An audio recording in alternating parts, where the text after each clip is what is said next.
काय झालं असेल? समजली मी दिसत नाही. अजून तर काय दिसत नाही. त्यांच्यापर्यंत पोहोचता येत नाहीये मला.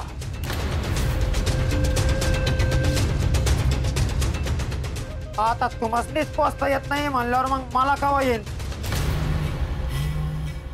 तरड्याची धाव खूप ना पसतर आणि मंगळूची धाव कोंबडी पसतर.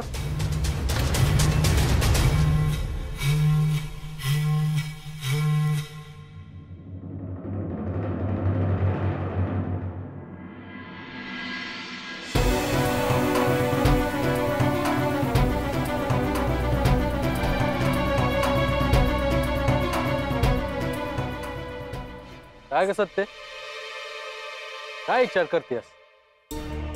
हेच तर तुम्ही हाक मारल्यावर तो नाक कसं काय आला?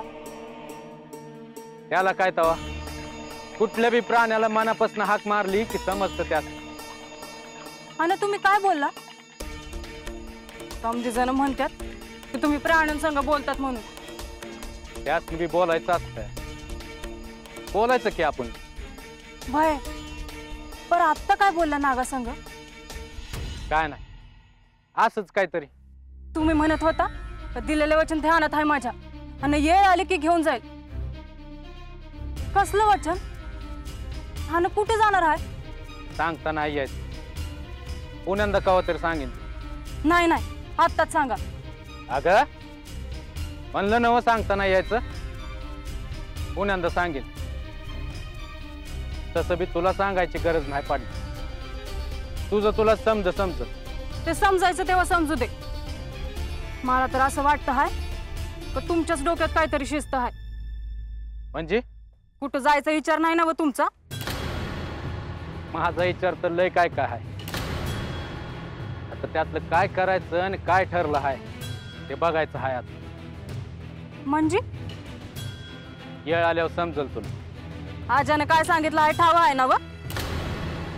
तुम्ही नीट वागला नाही आणि कुठे गेला तर आजाला सांगावं धाडाय सांगितलं आहे. ठाव आहे समज मला. मग कुठे बी जायचा विचार करायचा नाही. हितच राहायचं आणि हितच काम करायचं आहे.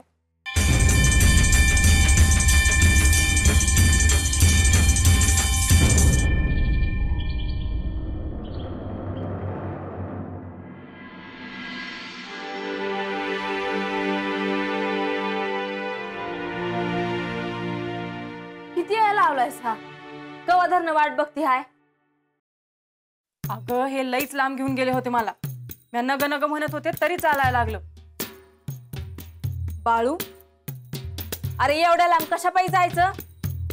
अगं नागदेव वाट बघत होत. आता हे काय खुळपणा? नाही, तिकडे खराखुरा नाग होता.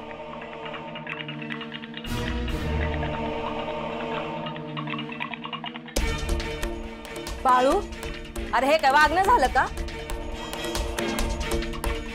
काय झालं असतं म्हणजे केवढ्याला पडलं असतं? तो काय करतोय आता? वाट बघत बसला होता तो आमची. अरे बाळ्या, आता तू लहान नाही राहिला. अजून गावातील लोक तुला काय म्हणतात ठाव आहे ना व?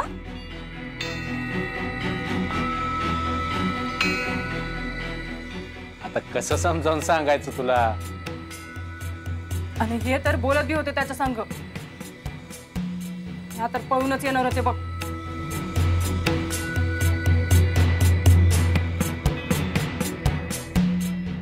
तुझं काय बी समजत नाही बघ.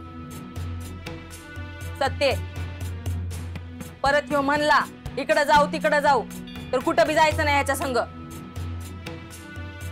बरं राहिलं, उद्यापासून मेंढ्या घेऊन जातो चरायला.